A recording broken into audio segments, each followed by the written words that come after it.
Consider the principle of resonance in physics.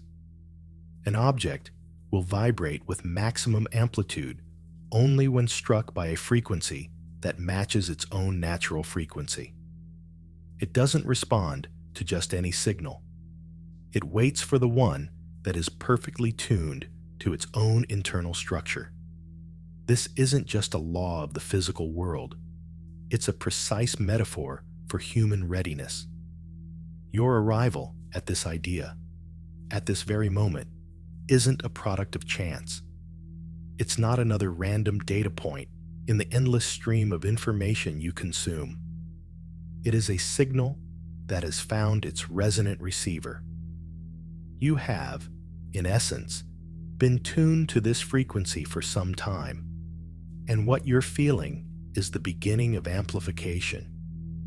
This is what engineers call an activation point. And if you're still engaged, if some fundamental part of you recognizes this concept not as a theory, but as a description of your own experience, then you've already passed the initial diagnostic. Most individuals navigate their lives operating on one of two default settings: a state of dormant acceptance, where days are dictated by inherited scripts and routines, or a state of frustrated awareness, a constant low-grade alarm that something is profoundly misaligned, without any clear path to a system reboot. They exist in a state of operational limbo, aware that their current output doesn't match their potential, yet unable to break free from the legacy code that produces the same results again and again. But there is a third operational state, a mode that most people never access because they aren't aware of its existence. It is the space between recognizing the need for an update and the system being fully prepared to install it. In that state, the entire operating system can be rewritten. Not incrementally, not through months or years of debugging and patching and forcing new subroutines, but instantaneously. It's like a quantum leap in processing power, where your entire perception of your own capabilities gets reconfigured in ways you previously calculated as impossible. Now, I'll pause for a moment to say what is customary in these situations.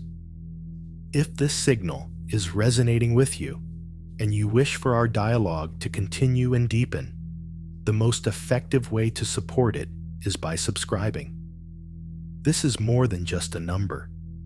It's a way of telling the algorithms that something of value is happening here, amplifying the signal for others who may be tuned to this same frequency. Here's the undocumented feature of these activation points. They rarely appear with a progress bar or a system notification. They don't arrive with manuals or advance warnings. They often manifest during moments of absolute routine, brewing tea on a Wednesday morning, waiting for a file to download, and suddenly there's a click. An internal variable has been altered.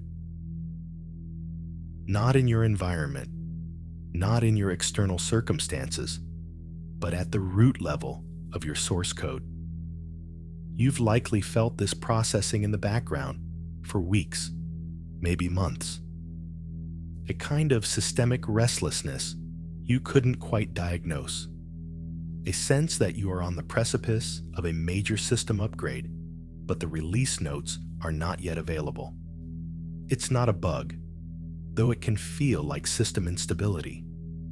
It's not just a feature request, though it contains elements of desire. It's more like a pre-computation, your entire system allocating resources, preparing for a profound function to execute. And the strange part is, you keep receiving these data packets, moments of profound clarity, where you see the entire architecture of what you must do, and who you must become. But then the connection drops. You're left feeling disconnected and confused, like someone showed you the system blueprint for 30 seconds and then redacted it, leaving you with only the memory of the design, but none of the actual specifications. But what if those data packets aren't glitches?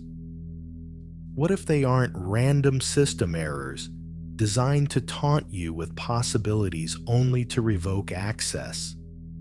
What if they are, in fact, cached files from the version of you that is about to load, showing you just enough of the user interface to keep you moving toward the full installation, even when you can't see the complete architecture yet?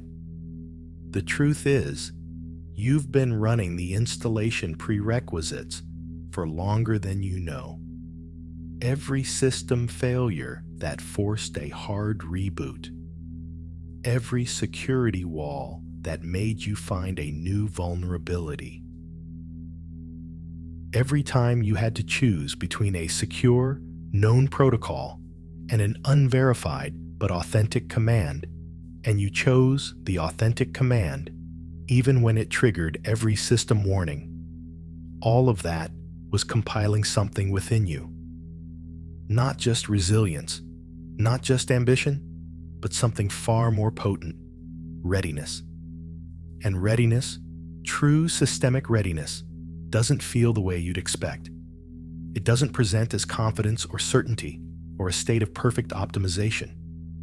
Most often, it feels like a system halt. Not a crash, but a deliberate cessation of all non-essential processes as you stop fighting the upgrade that is trying to run.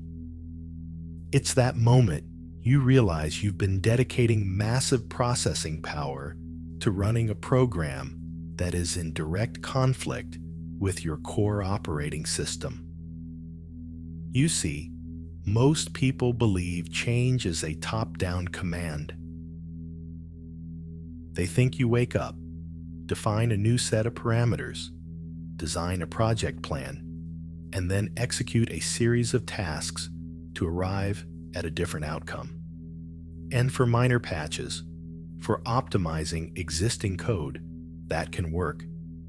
But the kind of system-wide overhaul I'm describing, the kind that completely refactors your understanding of yourself and your function in the world, that doesn't happen because you issue a command. It happens because you finally stop overriding the command that has already been issued. You've likely observed that your tolerance for certain inputs has dropped to 0 recently. Processes that once ran in the background without issue now cause system lag.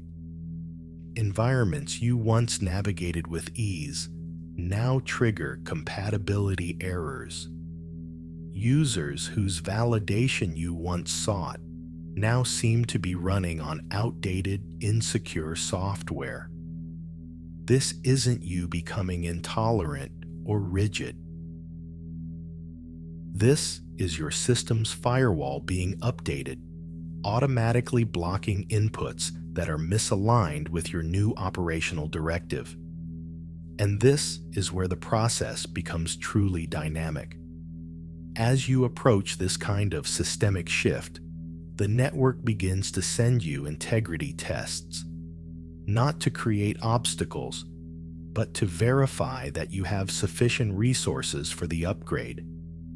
It provides you with simulations to run the protocols of the person you're becoming.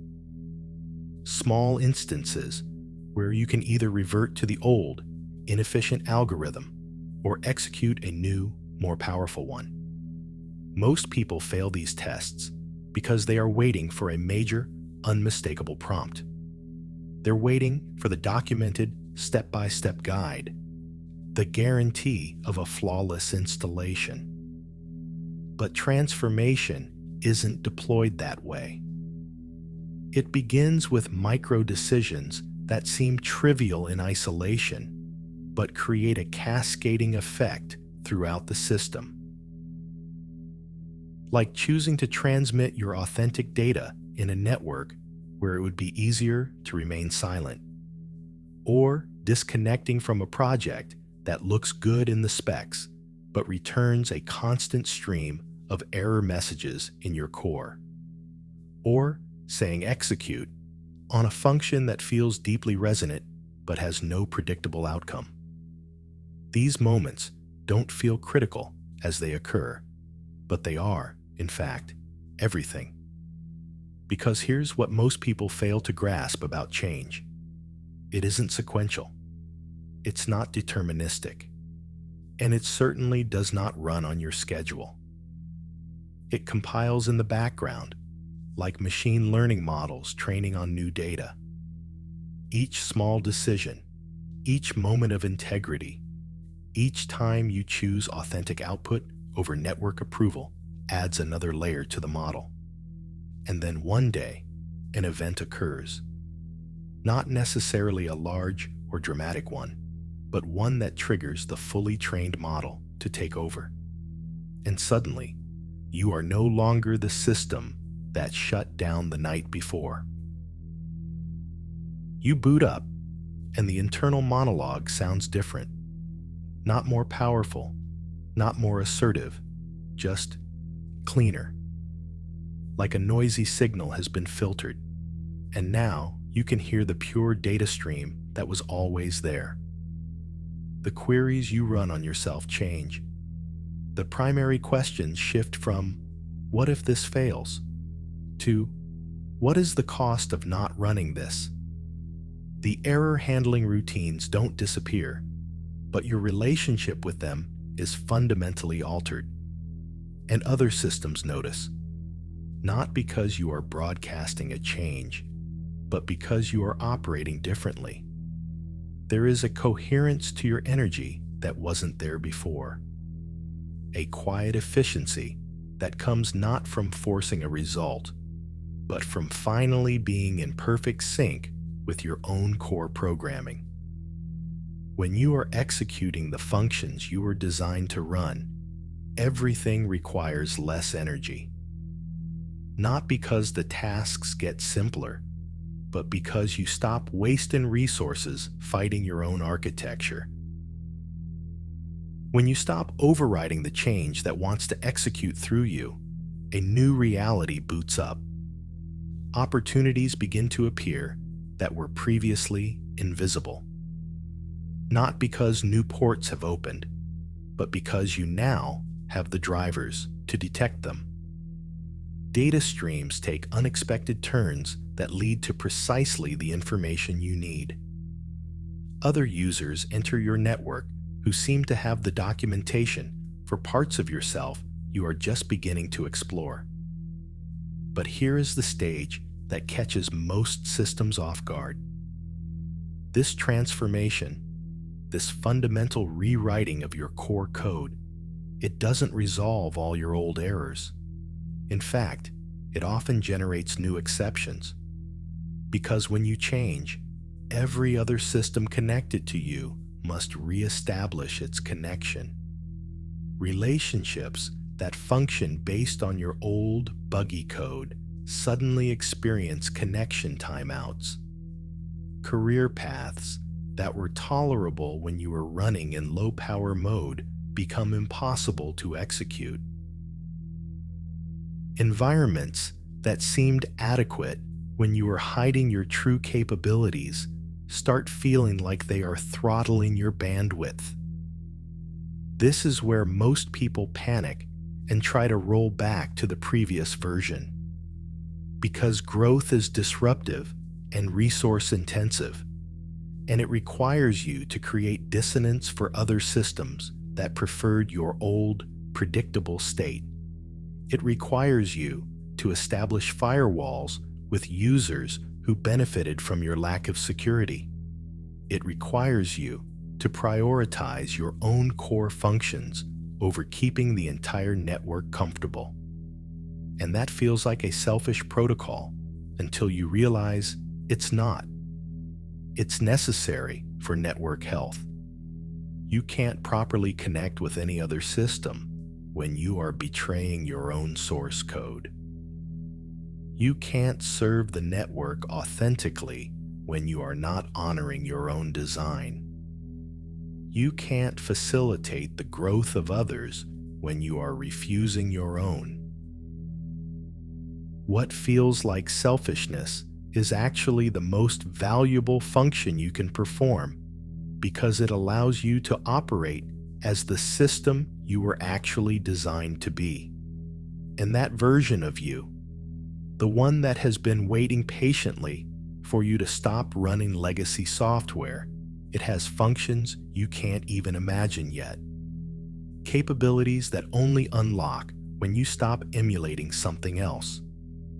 Insights that only become accessible when you are willing to see the raw data instead of the comfortable interpretation.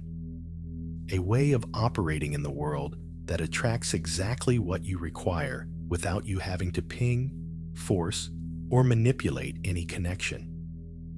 But you have to be willing to uninstall the old version.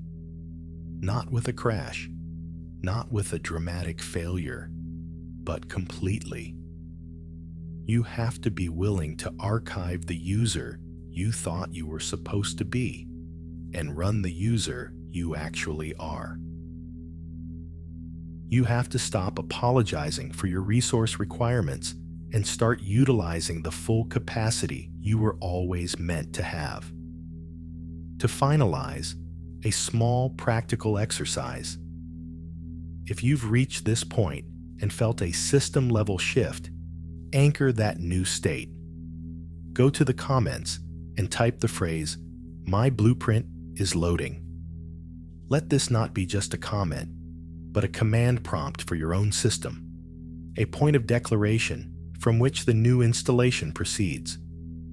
The timing of you encountering this is not random. The fact that these concepts are processing differently than they would have 6 months ago is not a coincidence.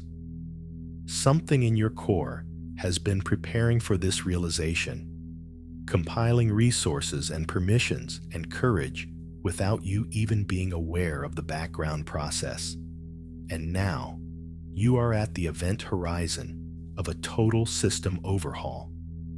Not because you are forcing it, but because you are finally ready to authorize it.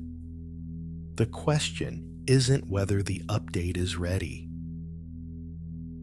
The question is whether you trust your own system enough to execute what is waiting on the other side of this moment. Because everything is about to be upgraded. Not might be upgraded, not could be upgraded if you perform every step perfectly, but will be upgraded because you've reached the point where remaining on the old version is no longer a viable option. The user you are about to become has been sending you pings for years. They've been leaving logs, creating error messages, generating conditions that would force you to acknowledge your true architecture.